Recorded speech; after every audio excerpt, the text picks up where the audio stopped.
फैदों। आसामाव बे साननैसो जुब जुब गोबां अखा हाबाय थानायनि जाहोनाव 21 जिल्लाया दैबानाजों गोहोम खोख्लैजादों। बे दैबानाजों दासिम आसामाव 4,62,000सो सुबुङा भुगिनांदों आरो 18सा सुबुङा जिउ गोमादों होनना खौरांनि गेजेरजों मिथिना मोन्दों। बोथोर बिगियाननि बायदिब्ला बे अखाया 30 जुनसिमबो थानो हागौ होनना बुंदों।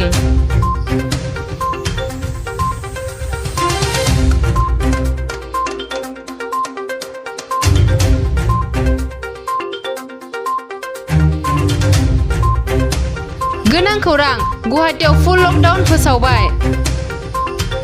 28 जुन थामहिनबा रबिबार खालिनिफ्राय गुवाहाटीआव फुल लकडाउन होनाय जागोन होनना आसामनि सावस्रि बिफाननि मन्थ्रिया प्रेस मिटनि गेजेरजों मैया 26 जुन खालारखालि फोसावदों, जाय लकडाउनखौ गोख्रों खालामनाय जागोन होनना बुंदों।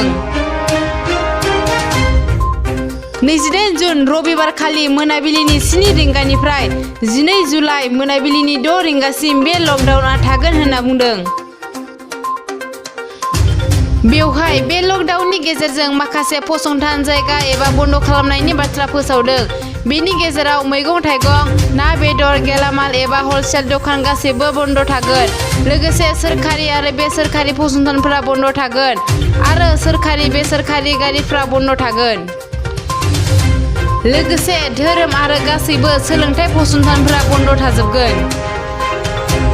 बेनि गेजेराव माखासे खामानियाल' सोलिगोन, जेरै बेंकफोरा खुला थागोन, इम्पर्टेन्ट गारि, एम्बुलेन्स, अर खोमोरग्रा बेफोरल' खुला थागोन होनना मन्थ्रि बिथाङा फोसावदों।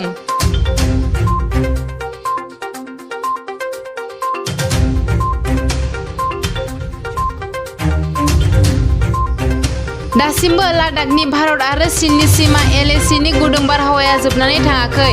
चीन हादोरा LACनि सेराव 2,500 चीना सान्थ्रिखौ लाबोदों होनना खौरांनि गेजेरजों मिथिना मोन्दों।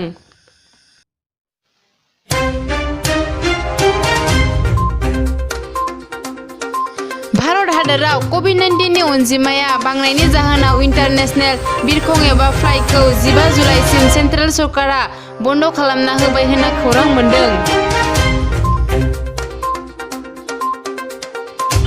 दिनैनि रादाबा एसेनोसै।